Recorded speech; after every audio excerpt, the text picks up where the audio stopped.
The story begins in Grand Rapids, Michigan, in the fall of 2003.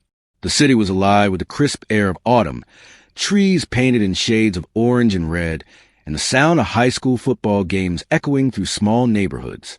Among the families who called this place home was the Carter family, a modest, hard-working household who believed in simple values, close bonds, and quiet routines. At the heart of their family was Sarah Carter, a 22-year-old college student whose life was filled with promise. Sarah was studying education at a local college, determined to become a teacher. She had spoken often about wanting to inspire children the way her own teachers had once inspired her. To her parents, Daniel and Margaret, she was not only their eldest daughter, but their pride, their hope for a brighter future. Sarah's personality radiated warmth. She was known for her calm nature and her kindness toward everyone she met. Friends describe her as someone who never turned away a person in need, even if it meant sacrificing her own time. She volunteered on weekends at a local library, where she helped children with reading programs. Books had always been her refuge, and literature was her passion. She believed stories could heal, teach, and connect people. Sarah also shared a special relationship with her younger brother, Jacob, who was 16 at the time. Despite the age gap, they were inseparable. He often joked that Sarah was more like a second mother than a sister. She tutored him in math, cheered at his soccer games, and listened to his teenage worries with patience. To Jacob, Sarah was not only family. She was his guide and his role model. The Carter home was a place of warmth and tradition. Sunday dinners were sacred, with Margaret's cooking filling the house and Daniel leading family conversations. Sarah always helped set the table, humming softly as she placed plates in order.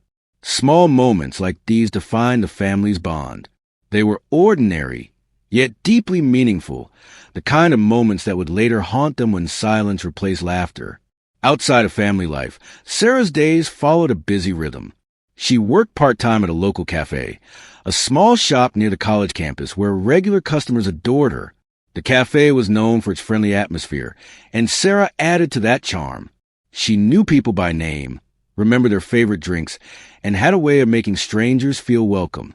Co-workers describe her as reliable, hardworking, and always smiling, even during long shifts. Her circle of friends was close-knit. She had grown up with many of them in Grand Rapids, sharing childhood memories of bike rides, school dances, and summer trips to Lake Michigan. At 22, their bond remained strong. On weekends, they often gathered to watch movies or study together. Sarah's friends later recalled that she was the one who encouraged everyone, the one who believed in brighter days even during difficult times. Despite her busy schedule, Sarah carried herself with a quiet discipline. She was not one to seek attention or indulge in reckless behavior. She dreamed of graduating, securing a teaching job, and one day starting a family of her own. She often spoke about wanting to stay close to Grand Rapids, near her parents and brother, because she valued home above all else. In the fall of 2003, Sarah was just beginning to step into adulthood. She was balancing work, college, and dreams of the future with remarkable grace. She had no idea that her ordinary days, her routines, and her ambitions would soon become frozen in time, remembered not for how she lived, but for the tragedy that would follow. Her life represented the essence of small-town Michigan during that era, steady, grounded, and filled with community ties. Neighbors knew the Carters well. Daniel worked as a mechanic, Margaret volunteered at church, and Sarah was a daughter everyone admired. The Carters were respected, trusted, and cherished in their neighborhood. Sarah's compassion extended beyond her immediate circle. She cared deeply for children who struggled in school, especially those who came from broken homes. Her professors often praised her natural ability to connect with others. One of them once told Margaret that Sarah had a gift, the rare ability to make people feel safe, heard, and important. That was the teacher she wanted to become. On the night of her 22nd birthday, her family surprised her with a small celebration. Balloons decorated the living room. Jacob presented her with a handmade card, and her parents gave her a necklace with a delicate silver chain. Sarah hugged them all tightly, smiling as if life could only move forward with more joy. To her family, it was just another milestone, but in hindsight, it became one of the last pure memories they would ever have together. The people who knew Sarah best would later describe her as someone who embodied light in a world that could often feel dark. Her laughter filled rooms, her patience calmed tempers, and her faith in others inspired hope.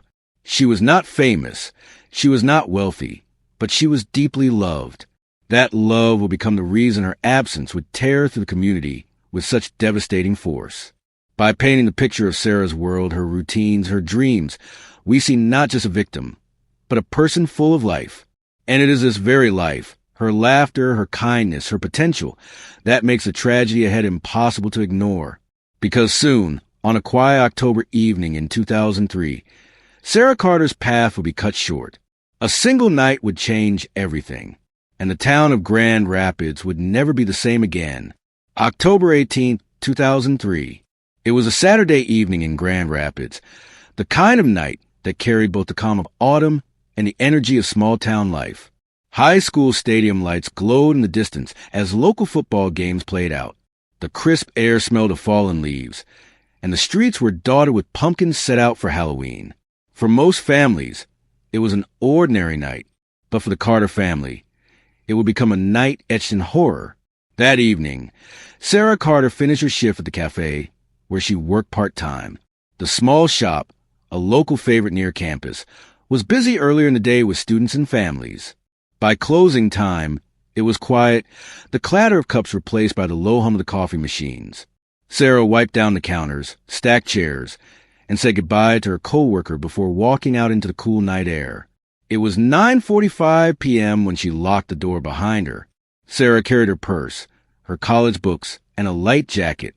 Her car, a used blue sedan, was parked along a dimly lit street only a block away. She often drove home this way, a short 15-minute trip that led through winding suburban roads, past wooded stretches, and finally into the Carter neighborhood. It was a drive she had taken countless times before. The last confirmed sighting of Sarah came from a customer who saw her leaving the cafe. She appeared tired but cheerful, offering a polite wave before stepping into the night. After that, she vanished into the shadows of the city. When Sarah did not arrive home, her parents grew worried. At first, Margaret assumed her daughter had stayed late with a friend or stopped at the library, something she occasionally did. By 11 p.m., worry turned into unease. Daniel stepped onto the porch, scanning the dark street for headlights. Jacob tried calling Sarah's cell phone, but the call went straight to voicemail. Minutes dragged into hours. The familiar comfort waiting for Sarah's car to pull into the driveway was replaced with silence that grew heavier with each passing moment.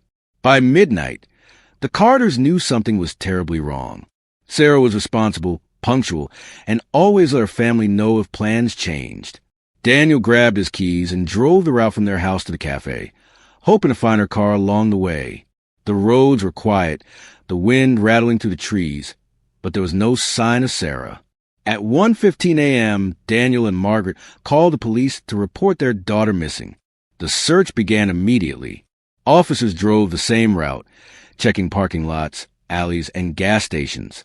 Neighbors were awakened by the sound of police radios and the sharp beam of flashlights cutting across lawns. The Carters waited in their living room, the clock ticking past 2 a.m., every sound from the street making them jump. And then a chilling discovery. Around 2:45 a.m., Sarah's car was found abandoned near a wooded stretch on the outskirts of town, less than 5 miles from the cafe. The vehicle was pulled slightly off the road, as if it had been hastily stopped. The driver's door was unlocked. Inside, officers found Sarah's purse, her textbooks, and her jacket neatly placed on the passenger seat. But Sarah was nowhere to be found. The sight of the car immediately sent dread through the officers and later, her family. If Sarah had left willingly, she would have taken her belongings. The unlocked door and untouched items painted a different picture, one that suggested she never made the decision to leave on her own. The wooded area where the car was found was quiet and unsettling. Branches swayed in the wind, and dry leaves scattered across the hood of the sedan. The only sound was the distant rush of traffic from a nearby highway. Officers searched the immediate area with flashlights, calling Sarah's name into the darkness. But the woods gave nothing back. No footprints. No signs of struggle. Just silence. Back at the Carter home, The phone rang, shattering what little hope remained. When Daniel and Margaret heard that Sarah's car had been found abandoned, their worst fears deepened. Margaret collapsed into tears, while Jacob stared blankly, unable to believe his sister could simply vanish. The family rushed to the scene, where police held them back from the wooded road. Margaret pleaded with officers, her voice breaking, begging them to find her daughter.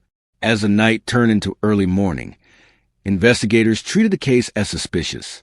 Roadblocks were set up and K-9 units searched the surrounding woods, sniffing for a trail that might lead to Sarah.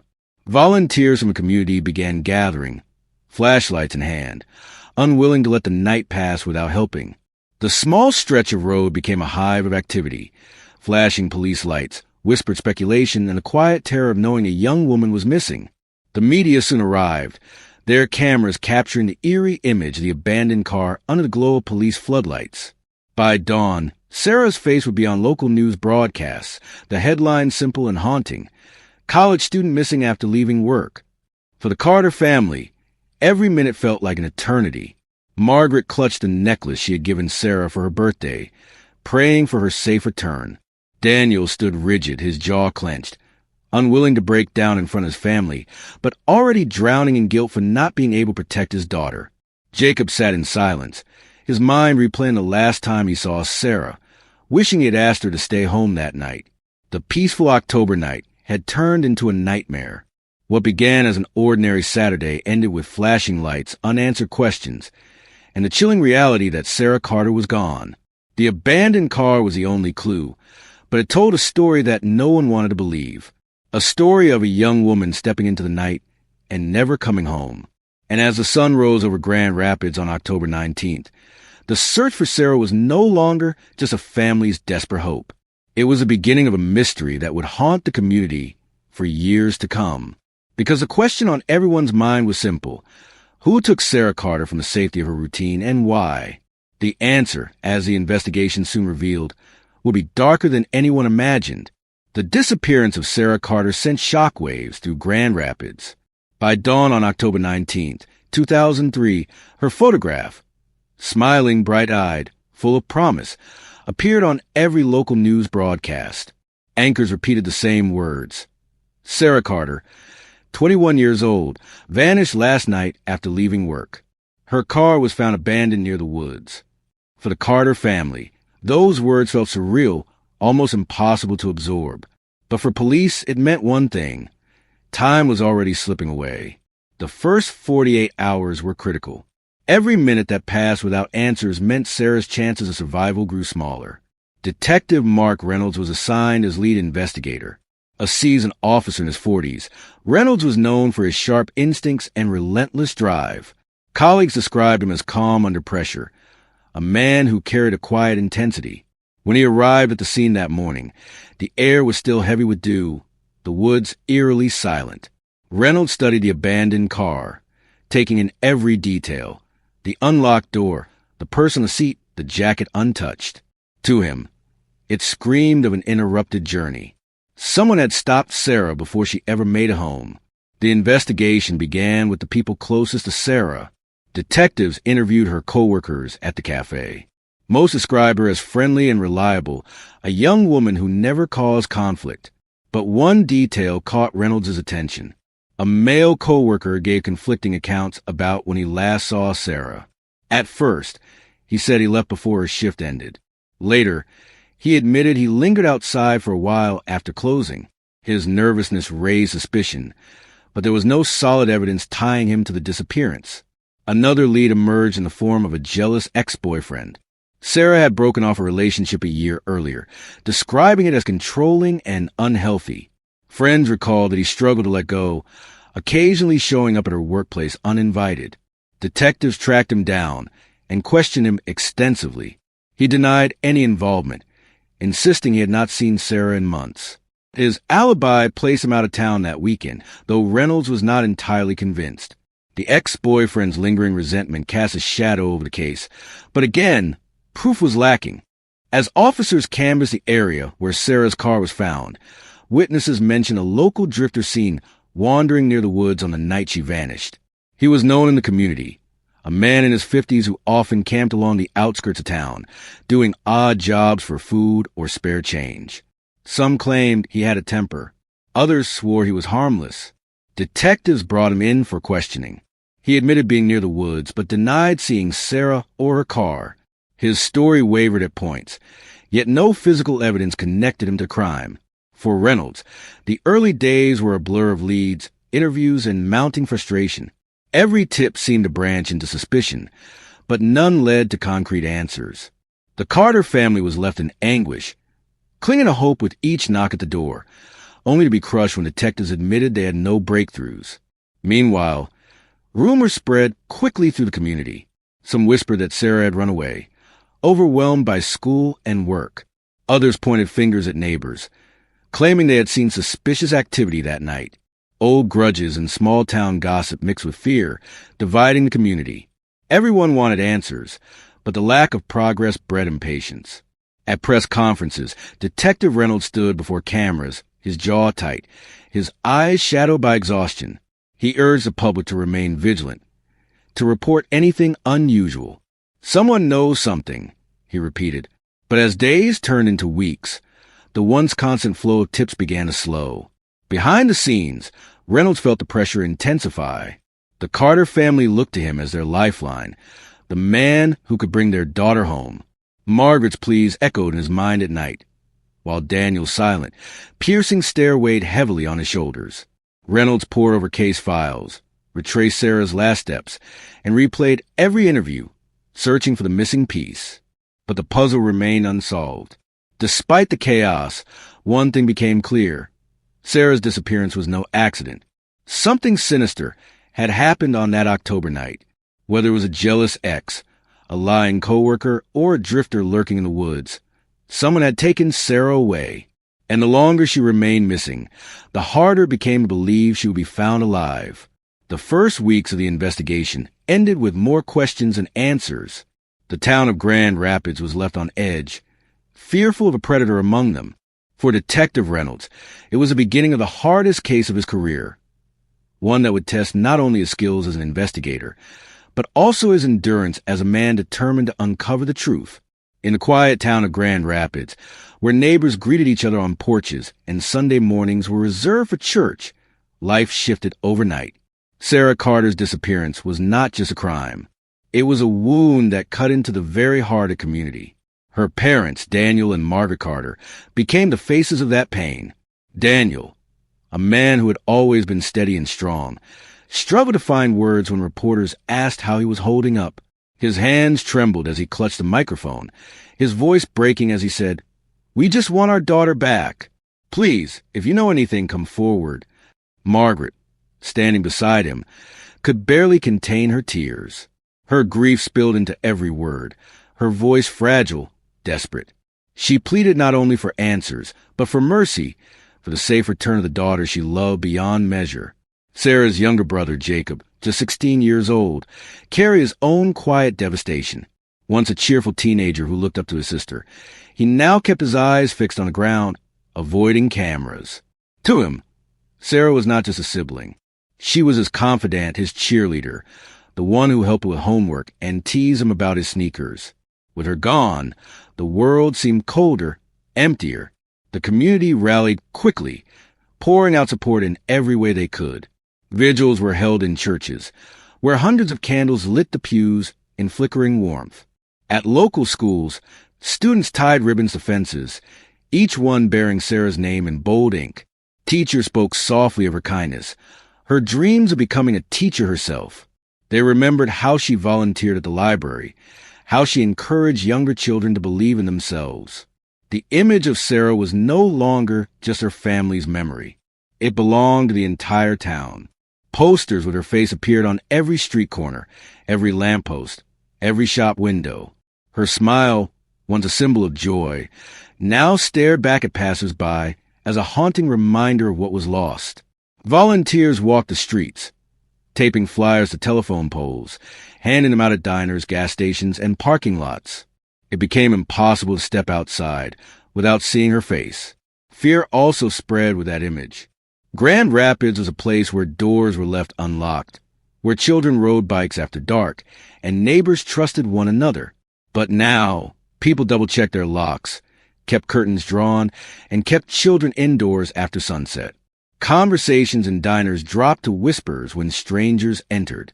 Suspicion lived in every glance. For the first time, the town felt unsafe.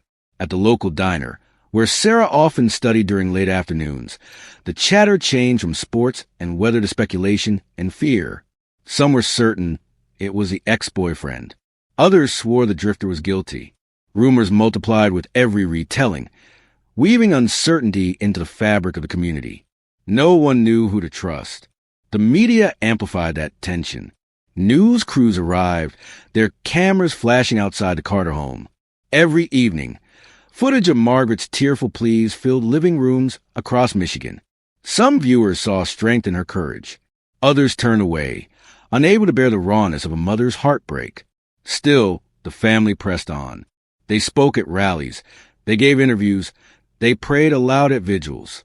Margaret clutched Sarah's favorite book, reading passages as if to remind the world of her daughter's love for literature, her dreams of one day guiding children in classrooms of her own. Daniel held Jacob close, their silhouettes outlined by candlelight at vigils that stretched late into the night. For many in Grand Rapids, the disappearance of Sarah Carter was more than a headline. It became a shared grief, a collective fear, and a relentless reminder that evil could touch even the most peaceful towns. But as weeks passed and no answers emerged, grief began to shift into something else. Beneath the prayers, beneath the unity, a darker feeling grew.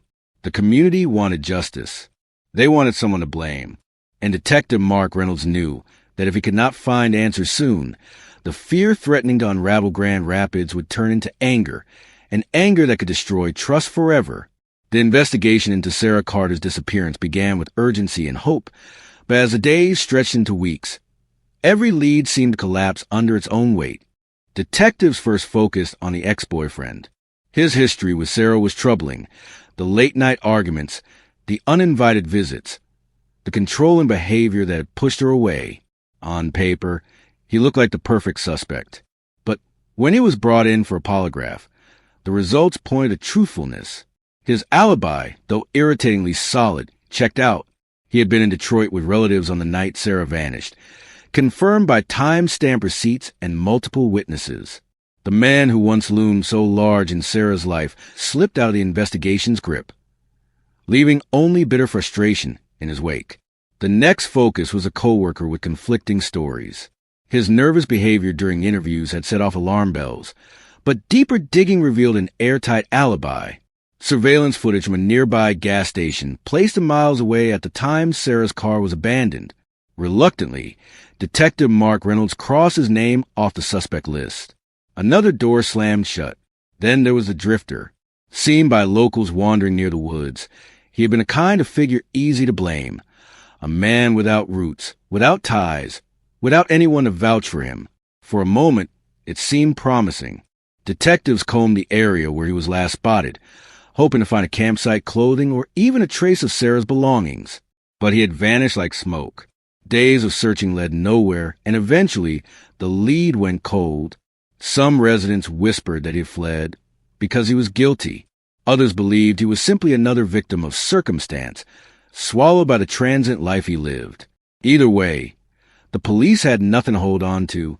As October gave way to November, the weight of failure pressed heavily on Reynolds and his team.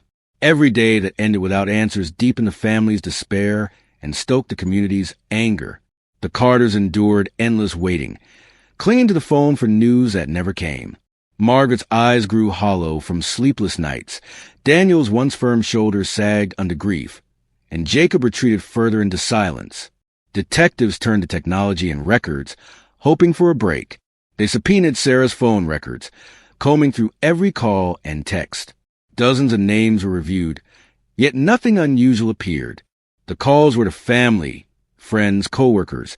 No mysterious numbers, no secret communications. Her life, as always, was simple, transparent, and heartbreakingly ordinary. Evidence from the car was equally discouraging. The forensic team carefully dusted for prints, swabbed for DNA, and bag fibers. Hope hung in the sterile air of the lab as detectives awaited results. But the fingerprints belonged only to Sarah and her family. The DNA traces collected from the steering wheel and door handles matched no one in national databases. In 2003, technology had not yet reached the precision it would years later. What little evidence they had was like smoke, visible but impossible to grasp. Frustration grew within the department. Officers argued over which lead to pursue, which tip to prioritize. Resources were stretched thin, and media pressure only intensified the tension. Every headline demanded answers. Every broadcast replayed the same questions. Where's Sarah Carter? Why have police found nothing? As weeks turned into a month, community faith in the investigation began to falter. At town meetings, voices rose in anger. Parents demanded more patrols. Shop owners criticized the lack of progress, and whispers began accusing the police of incompetence. Grand Rapids, once a town of unity, fractured under fear and suspicion. For Detective Reynolds, the case became an endless maze. Each lead began with hope, only to twist into another dead end. The ex-boyfriend, the co-worker, the drifter, names that had once burned brightly in the investigation, now faded into shadows of disappointment. And yet, Reynolds could not let them go entirely. In his mind, any one of them could still be guilty. He filed away every interview, every note, every small detail, convinced that someday one of those fragments would matter. But for now, the case was slipping. The silence around Sarah's disappearance grew heavier with each passing day, suffocating the town, suffocating her family, suffocating the very men sworn to find her. It was in those bleak weeks that the Carter family's pain deepened into something almost unbearable. Margaret's pleas to media grew more desperate, her voice raw from repeating the same words. Please, help us find Sarah. Daniel stood at her side, his face lined with sorrow and quiet rage, while Jacob remained in the background, his youthful innocence swallowed by grief. The tragedy of Sarah's disappearance was no longer just about finding her. It had become a test of endurance, for her family, for her community, and for the detectives chasing shadows. And as December crept closer, one painful truth hung in the air like frost. The investigation was running out of time. The first months after Sarah Carter's disappearance were filled with urgency, movement, and hope. But as winter faded into spring, the momentum slowed. Leads dried up, suspects were cleared, and the trail grew colder with every sunrise. By the time 2005 arrived, the investigation that once consumed Grand Rapids had been reduced to a stack of unsolved files in the records room.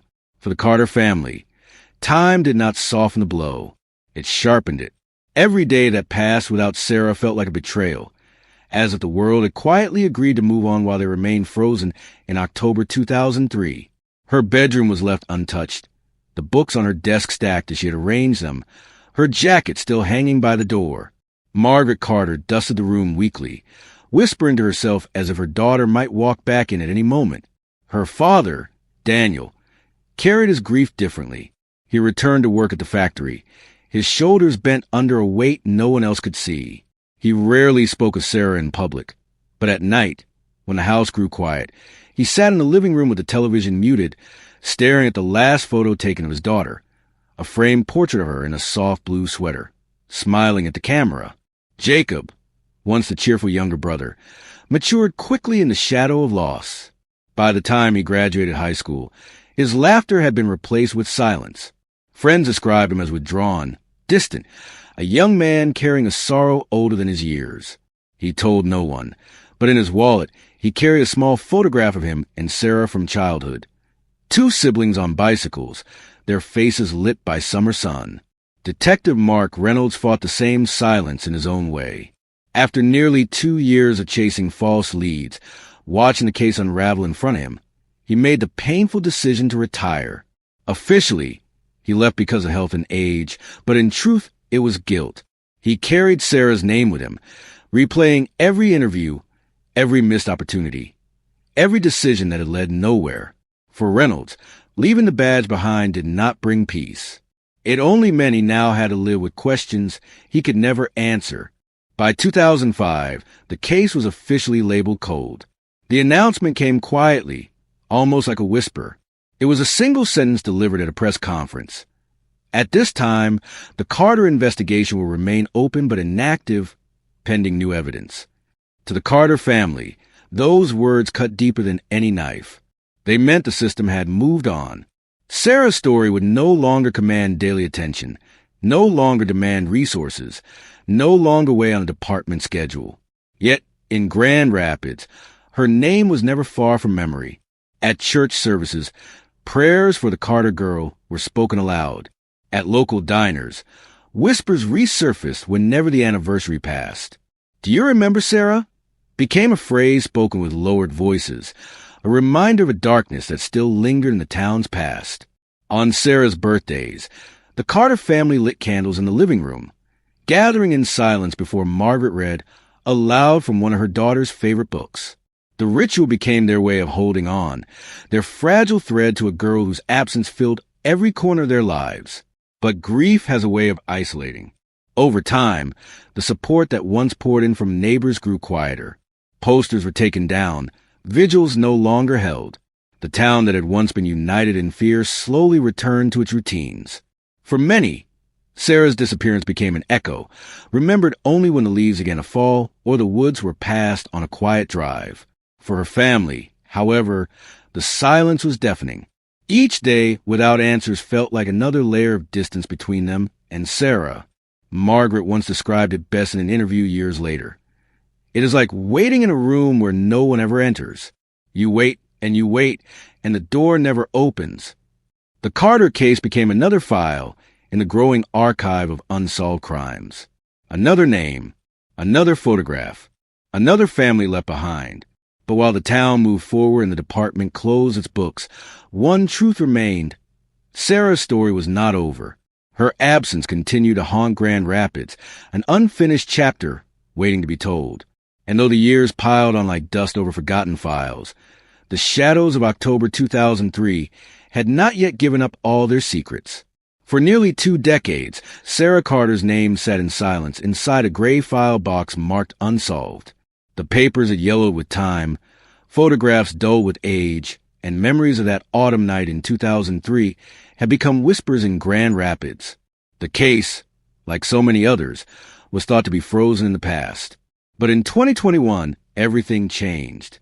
The Michigan Cold Case Unit had recently secured funding to revisit long-forgotten investigations.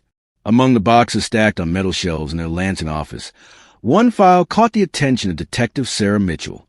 She was 39 years old, sharp, and known for her persistence. Unlike many of her peers, she had grown up in an era where forensic technology advanced rapidly, and she believed science could succeed where old methods had failed. When she opened Sarah Carter's file, Mitchell felt the weight of history pressing against her.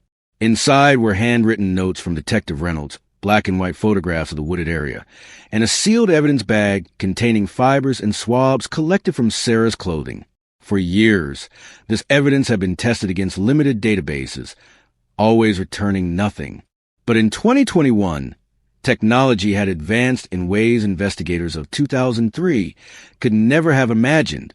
Mitchell sent the clothing samples to the state crime lab for next-generation DNA testing. Unlike the older techniques, this process could build profiles from even the faintest traces, partial skin cells, degraded fragments invisible to the naked eye. The wait for results stretched into weeks. And though Mitchell had worked dozens of cold cases before, something about Sarah's file lingered with her. She read Reynolds' notes late into the night, sensing the quiet obsession that had consumed him until his retirement. It was as though she had inherited his unfinished battle. Then, in early March 2021, the call came. The lab technician's voice carried an edge of excitement. A partial DNA match had been recovered from the fibers of Sarah's sweater. The evidence, dormant for 18 years, finally spoke. It matched a man recently entered into the system, Richard Lawson, age 45, who had been arrested just months earlier for a separate assault in Michigan. Mitchell froze as she processed the words. For nearly 2 decades, the Carter family had waited in darkness, and now, science had delivered a spark. The breakthrough was small, only a partial match, but was enough to pull Lawson into the light of suspicion. The discovery jolted the investigation back to life. Mitchell called in her team and spread the photographs across a long table. Lawson's mugshot stared back, a man with sunken eyes, graying hair, and a hard expression. He had a record of petty crimes, bar fights, and minor thefts, but nothing in his past hinted at abduction or murder. Yet his DNA told a different story. Mitchell dug deeper. Lawson had lived in Grand Rapids in 2003. Records showed he worked at a construction site, just 3 miles from where Sarah's car was abandoned. Old employment files revealed disciplinary write-ups for aggression. Former co-workers described him as volatile, prone to sudden bursts of anger. The puzzle pieces, once scattered and meaningless, began to take shape. When Mitchell informed the Carter family, the news struck like thunder. Margaret wept, her hands trembling as she whispered. After all these years, Daniel's face tightened, anger and relief colliding in his eyes. Jacob, now a grown man, struggled to comprehend that the shadow over his life might finally be named. For the community of Grand Rapids, the revelation was equally shocking. People who had long since stopped speaking of the Carter girl were forced to remember. The idea that Sarah's killer had lived among them all those years was chilling. Neighbors recalled a quiet man who kept to himself. Others remembered run-ins marked by hostility. And still others admitted they barely noticed him at all. The power of technology had breathed life into a case thought buried. Where human memory failed, science prevailed. The evidence that had once whispered faintly now shouted with clarity. Detective Mitchell pressed forward with determination. Lawson's past was scrutinized, his movements in 2003 mapped against Sarah's disappearance. The evidence was still building. But the DNA had unlocked a door that had remained sealed for 18 years. Behind it lay the truth that Reynolds had chased until his final days, and that the Carter family had prayed for every sleepless night. The breakthrough marked a turning point. For nearly 2 decades, the story of Sarah Carter had been one of loss and silence. Now, with the cold gleam of science, it became a story of pursuit and justice. But with the suspect's name on the table, the investigation was about to enter its most dangerous phase. The truth was closer than ever, and so was the darkness that had taken Sarah's life. Detective Sarah Mitchell had worked dozens of cases in her career, but none gripped her the way Sarah Carter's did. The partial DNA match to Richard Lawson was not just evidence. It was a challenge, a spark that lit a fire inside her. From the moment she saw Lawson's name on the lab report, Sarah's face became a constant presence in her thoughts. Every morning, Mitchell started her day with the file open on her desk, and every night she carried its weight home like an unfinished chapter that refused to let her rest. She immersed herself in Sarah's final hours. Retracing steps that had gone cold almost 2 decades earlier, Mitchell drove the same road Sarah had traveled the night she vanished. She parked near the lot where Sarah's car was found abandoned, sitting quietly as the woods stretched around her, still holding their secrets. The silence was heavy, broken only by the wind through the trees. Mitchell tried to imagine what Sarah might have seen, what she might have felt, in those last moments. Her obsession took her back to the witness statements recorded in 2003. Dozens of interviews, many of them rushed, all of them incomplete. Mitchell noticed contradictions others had overlooked. One resident claimed they saw nothing unusual that night, but in a later statement, mentioned headlights near the wooded lot. Another recalled a man walking along the roadside, his face hidden beneath a hood, but the detail had been dismissed as unreliable. To Mitchell, these fragments were not meaningless. They were pieces of a larger truth. Determined to shake the dust off the past, she began re-interviewing witnesses. Some were reluctant, their memories hazy, but Mitchell's persistence broke through. One elderly woman, now in her 70s, hesitated before finally sharing what she had seen from reports the night Sarah disappeared. A dark pickup truck, parked near the lot where the car was later discovered. The woman had assumed it belonged to hunters or travelers, but she remembered the driver lingering, headlights off, as though waiting. The detail had never been logged in the original report. Whether it was overlooked or dismissed as irrelevant, no one knew. But to Mitchell, it was a breakthrough. Richard Lawson had driven a similar truck in 2003, a fact confirmed by old vehicle registrations she pulled from state records. The connection was far from proof, but it was enough to tighten the circle. Mitchell also returned to the wooded area itself, refusing to see it only through the faded photographs. Nearly 20 years had passed, yet the terrain remained hauntingly familiar. The uneven ground, the thicket of trees, the silence pressing down like a blanket. She walked every path, flashlight in hand, even during the day, searching for anything missed. There were no new physical discoveries, but her instinct told her the scene still had stories left to tell. Her determination breathed life into the stagnant case, where Detective Reynolds had grown weary and broken by years of failure. Mitchell carried unshakable resolve. She was not willing to let Sarah become another statistic. The Carter family, though scarred by decades of grief, found new hope in her energy. Margaret Carter clutched Mitchell's hands during a meeting and whispered, "Do not stop. Please do not stop." For Mitchell, those words sealed her purpose. She knew the odds, knew how cold cases could unravel just as quickly as they seemed to solidify. But she pressed forward. Each overlooked detail she uncovered, each inconsistency she exposed, brought her closer to the truth. The investigation no longer felt like simply a job. It was personal, almost spiritual, as though she were carrying the torch for Sarah, for Reynolds, and for every family who had ever waited in silence for answers. The audience would see her obsession not as recklessness, but as justice reignited in her hands. The despair that had once defined the case began to transform into momentum. For the first time in nearly 20 years, the story of Sarah Carter no longer felt trapped in the shadows. And as Mitchell pinned Lawson's photo beside a sketch of the dark truck on her investigation board, she knew the chase was only beginning. For nearly 2 decades, Sarah Carter's disappearance had haunted Grand Rapids. The cold case files gathered dust, the family's hope dimmed, and the town tried to move on. But in 2021, the DNA breakthrough pointed investigators in one shocking direction: Thomas Blake. Blake was no stranger to the town. In 2003, he had worked as a local mechanic, fixing cars in a cluttered garage off the main road.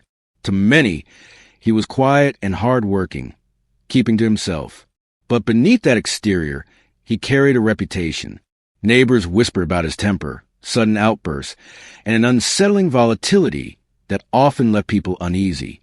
Police records showed several past incidents: bar fights, arguments with co-workers, and restraining orders filed by an ex-girlfriend. Nothing had ever stuck long enough to land him in prison.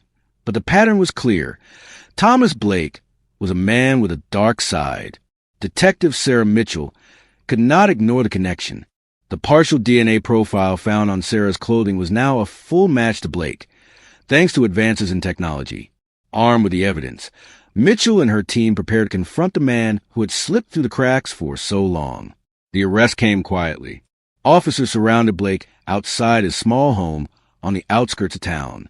He looked older now, his hair graying, his once broad shoulders hunched from years of labor.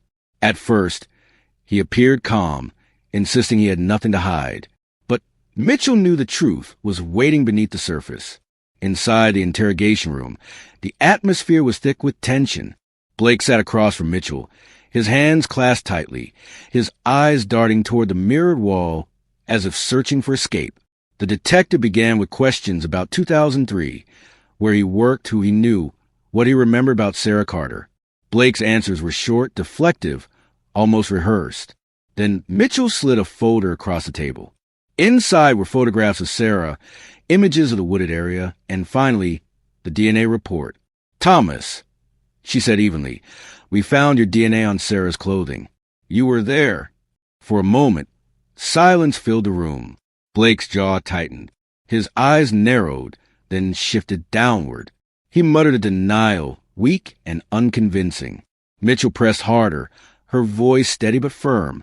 She reminded him that the science did not lie, that the truth had waited long enough. Hours passed. Blake shifted from denial to anger, then to silence. But as the weight of evidence closed in, cracks began to show. His breathing grew uneven, his hands trembled, and finally, with his head in his hands, he whispered words that shattered the room. "I never meant for it to go that far." The confession spilled out in fragments at first, then in chilling detail.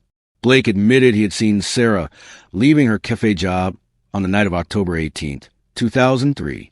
He had offered her a ride, but she politely declined. That rejection, he said, triggered something inside him. Fueled by anger and a need for control, he forced her into his truck. His voice shook as he described the struggle, Sarah's fear, and the desperate pleas she made as he drove toward a wooded area outside town. Investigators listened in horror as Blake recounted the final hours of Sarah's life. He spoke of his rage, his inability to stop once he had crossed the line. He described how the night ended in violence, how he left her in the woods, alone in the cold October darkness. Every word carried the weight of 20 years of silence. Every detail a blade to the hearts of those who had waited for answers. Mitchell kept her composure, though inside, the storm of anger and sorrow raged. The confession was a breakthrough the case had needed, but hearing Sarah's last moments laid bare was almost unbearable. When Blake finished, there was no relief in his voice, only exhaustion, as if the truth had finally stripped away the last shield he had carried. Word of the confession spread quickly through the department, and soon the community knew. After years of whispers, dead ends, and fading hope, the town was stunned. The face that had once been just another neighbor was now revealed as the man responsible for stealing Sarah's life. For the Carter family, the news was devastating. The truth confirmed their worst fears, yet it ended the agonizing uncertainty that had haunted them for so long. Margaret Carter wept as she heard the details, clutching Jacob's hand. Daniel Carter stared in silence, his grief heavy but his resolve clear. They finally knew who had taken their daughter. In Grand Rapids, the story reignited painful memories. People remembered the posters on street corners, the vigils, the nights of fear when children were kept indoors. The revelation that it had been Thomas Blake, a mechanic who lived among them, left the community shaken to its core. For Detective Sarah Mitchell, the confession marked both a triumph and a tragedy. She had delivered the answers long overdue, but those answers carried unbearable weight. As she filed the report, her hands lingered on the photo of Sarah Carter, her eyes filled with a quiet promise. Justice was finally within reach. But one question lingered in the air, haunting everyone who heard Blake's words. It had hidden the truth for nearly 2 decades. What other secrets might still lie in the shadows? The day Thomas Blake was arrested, Grand Rapids felt like it had woken from a nightmare that had lasted nearly 20 years. Police cars lined his quiet street, their flashing lights cutting through the autumn morning. Neighbors stood on sidewalks in stunned silence, watching as officers led Blake away in handcuffs. For years, he had lived among them, fixing their cars, making small talk at the gas station, waving politely at children on bicycles. Now, that familiar face was revealed as the man responsible for Sarah Carter's disappearance. Shock spread quickly. Families who had trusted him felt betrayed. Old friends who once shared drinks with him at local bars admitted they never truly knew who he was. Whispers filled grocery aisles and church pews. The unthinkable truth had shattered the illusion of safety in their small community. For the Carter family, the arrest was a moment of conflicted emotions. Daniel Carter said little, but his silence carried a heavy weight. Margaret wept openly, torn between relief and the crushing sorrow of confirmation. They had prayed for answers, yet hearing them left wounds that could never heal. Jacob, now older and hardened by years of grief, spoke for the family. We wanted justice, but nothing will bring my sister back. Their pain was etched into every word, every glance, every tear shed outside the courthouse. The trial that followed became more than a legal proceeding. It was a stage for raw emotion, a place where the entire town confronted the man who had stolen their daughter, their friend, their neighbor. Inside the courtroom, the air was thick with tension. Reporters filled the benches, cameras waiting outside to capture every development. This was no longer just a local story. It had become one of Michigan's most shocking cold case breakthroughs. Blake sat at the defense table, older, weary, and expressionless. The once volcanic temper that had defined him seemed extinguished, replaced by resignation. Yet his lack of remorse only fueled the community's outrage.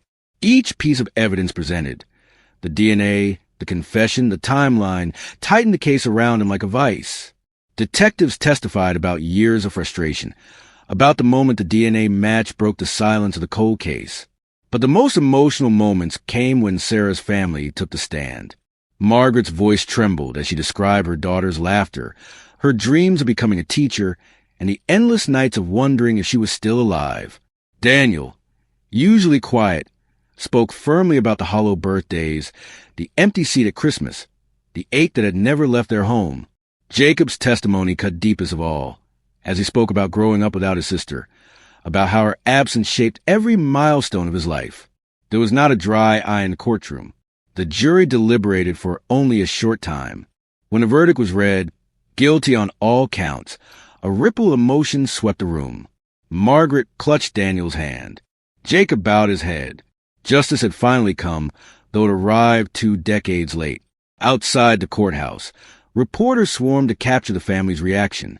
Margaret, her voice steady despite her tears, told the cameras, "We are grateful for justice, but we will never stop missing Sarah.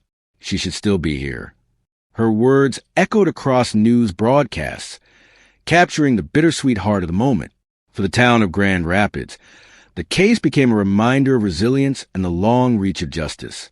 The community gathered again, this time not in fear, but in remembrance. Candles were lit at the same church where vigils once begged for Sarah's safe return. Now, they burn in honor of her life, and in recognition that truth, though delayed, had finally prevailed. As Thomas Blake was led away to begin his life sentence, the people of Grand Rapids exhaled together. Justice had been served.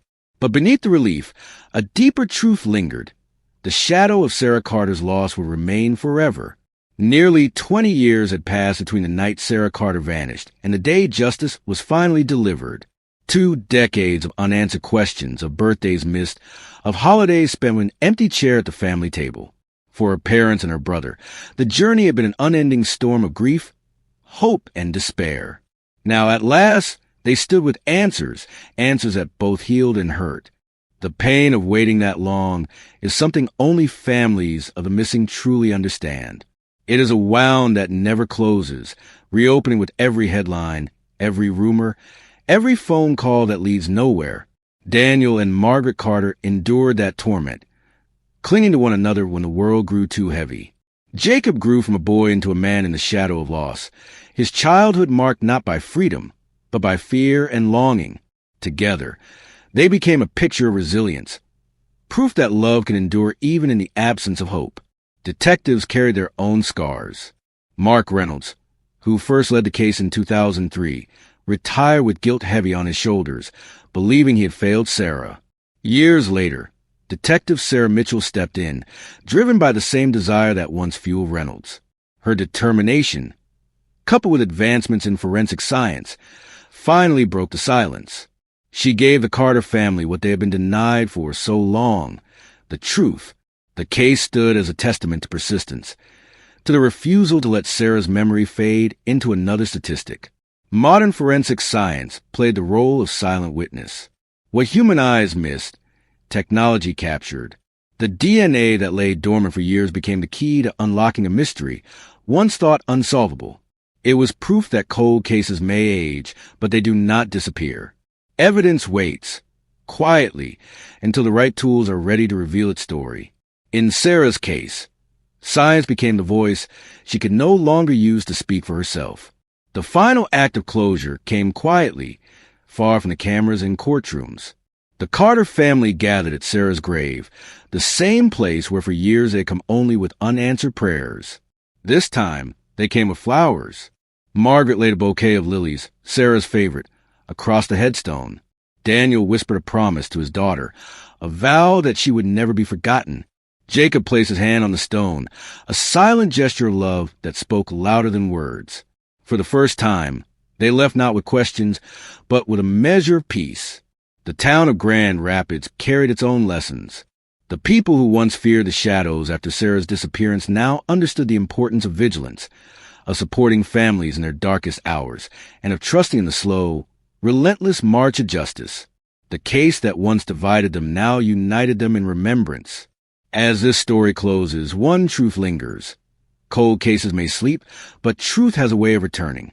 No matter how many years pass, no matter how many dead ends, the possibility of justice remains. For the Carter family, justice came late. Too late to save Sarah's life, but not too late to honor it. Sarah Carter's name will forever be etched into memory of her town, not as just another victim, but as a daughter, a sister, a friend whose life was cut short but not erased. Through her story, we are reminded of the strength of families, the dedication of investigators, and the quiet power of science that speaks for those who no longer can. The candles once lit in desperation now burn in remembrance. The prayers once whispered in fear are now offered in peace. And though the loss of Sarah Carter will never fade, her story leaves behind a legacy, the unshakable belief that truth, no matter how long it takes, will always find its way home.